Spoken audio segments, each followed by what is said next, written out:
Tulsi Gabbard took a pretty bold step. It's a step that nobody has taken to this point. Others have come close, but nobody's gone this far.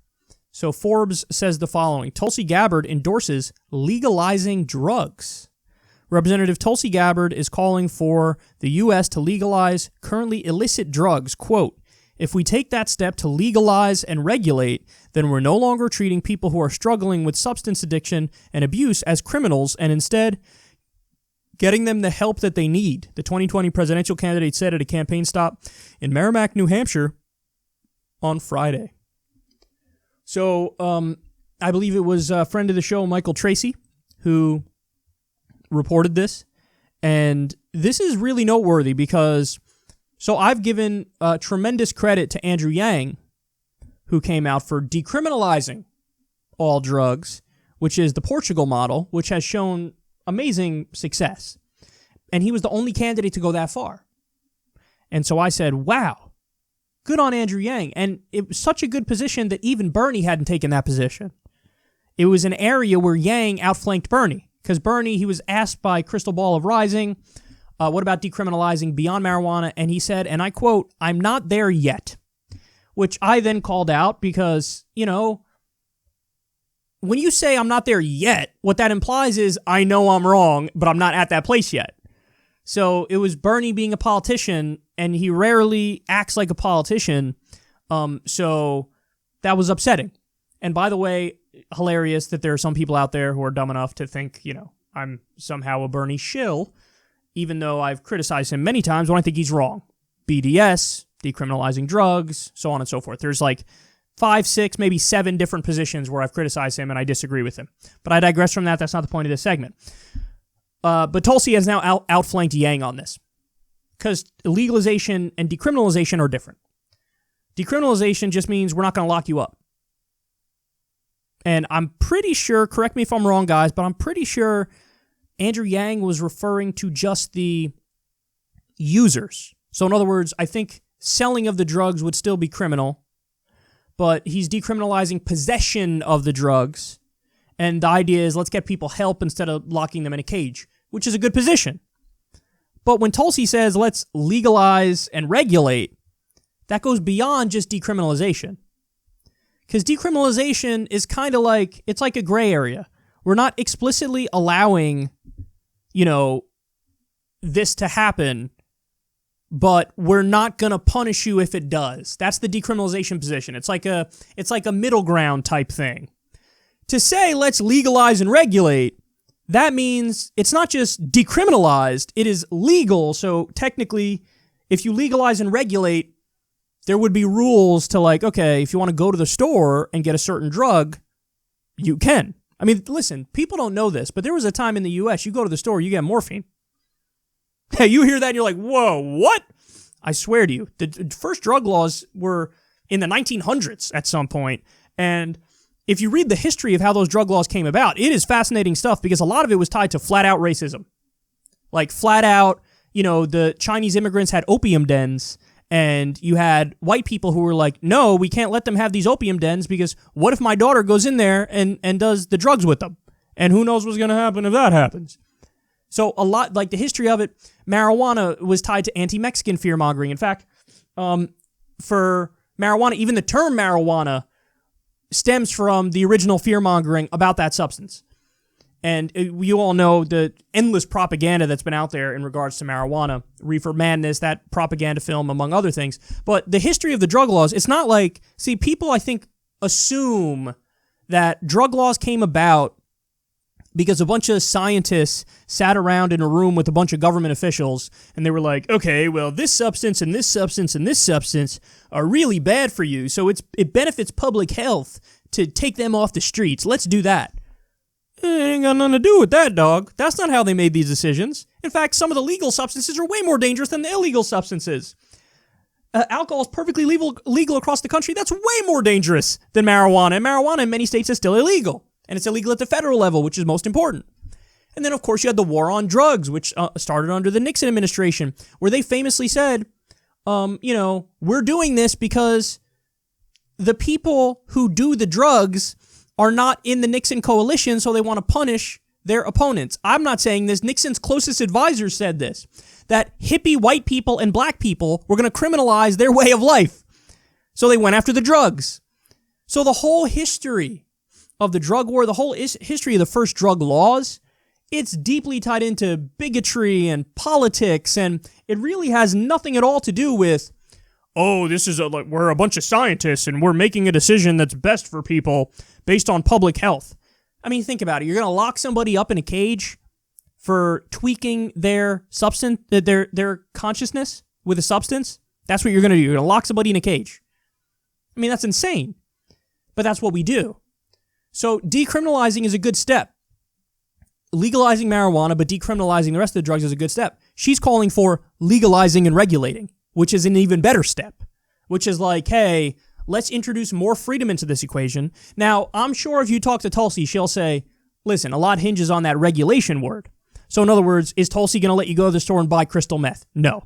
Is Tulsi going to let you go to the store and buy heroin? No. But is it possible that she would say, hey, you want to get Adderall over the counter? Which is kind of like the rich man's pharmaceutical version of cocaine? Could be. You want to get, some opiate pills for pain? Could be. Did you know that NyQuil used to have codeine in it? I should have stocked up on that when that was out there.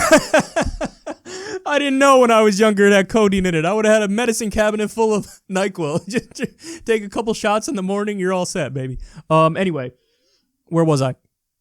So, yeah, a lot hinges on that word regulation. But if you're legalizing the drugs, it's not just in that legal gray area where, we're not going to lock you up, but it's not allowed. What she's saying is, no, we're going to allow it, and there's going to be rules around it, which really, guys, is the even better position.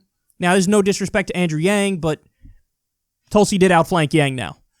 And, I think the way you regulate it is massively important. Like I said, I wouldn't allow crystal meth, I wouldn't allow heroin, I wouldn't allow the most dangerous versions of all these substances. But you can take care of that in the regulation. But I think the legalization part is brave, is bold, it's an important step, and, mind you, I think it's the only way you put a real dent in the black market.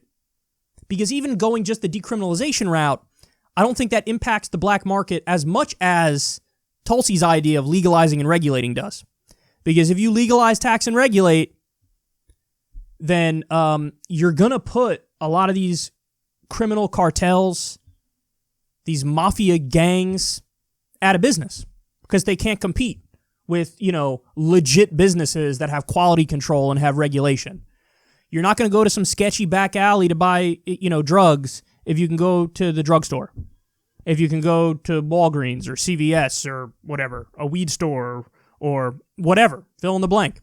If you can get it legally and safely, you're not going to bother with the underground criminal network.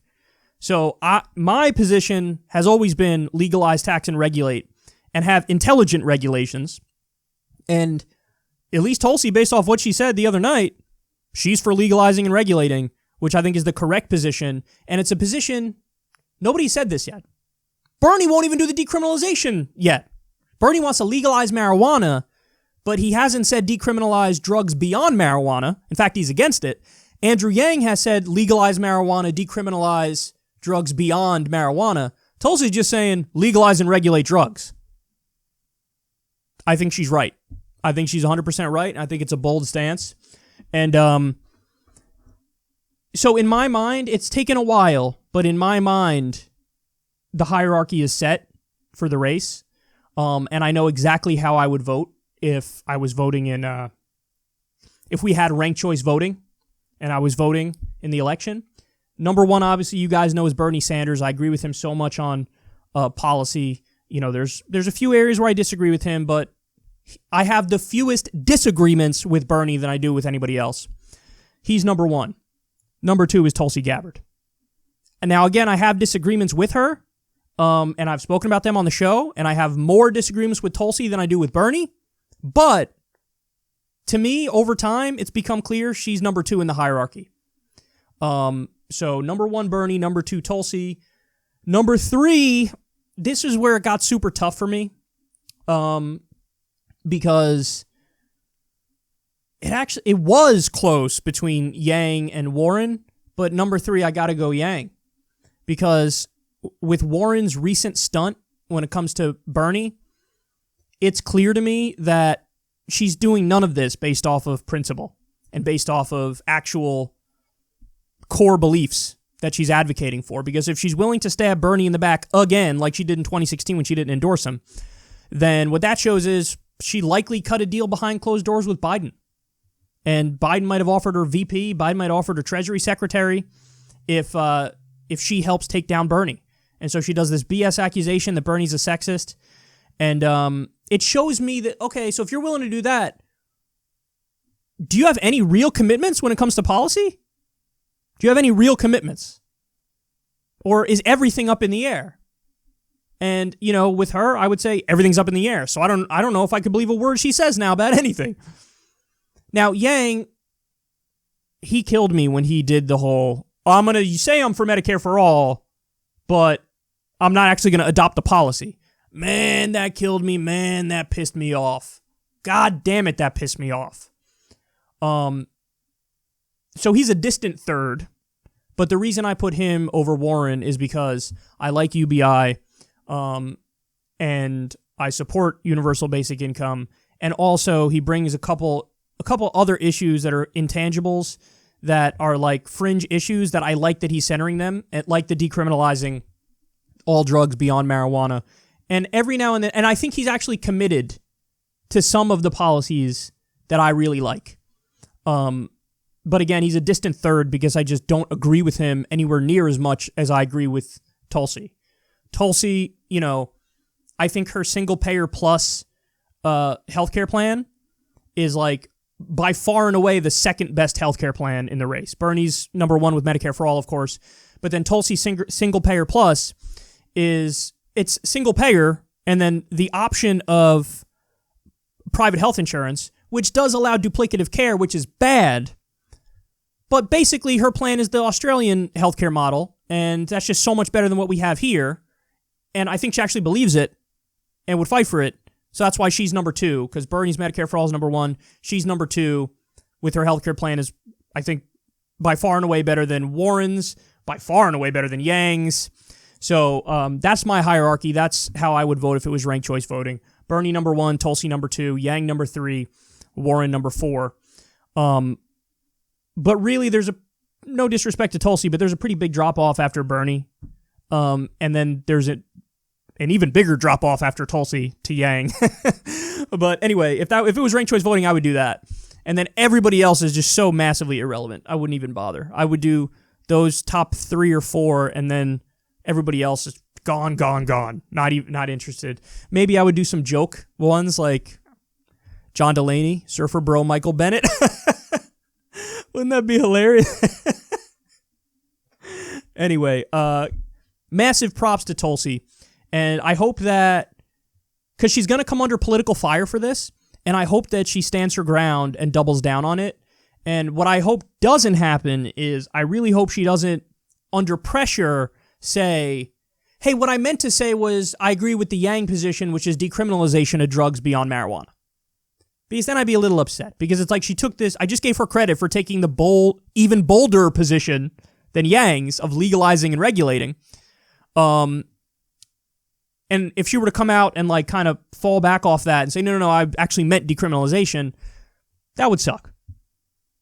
Own this position. This is a bold position. It's the correct position. And it's a position nobody else has come to.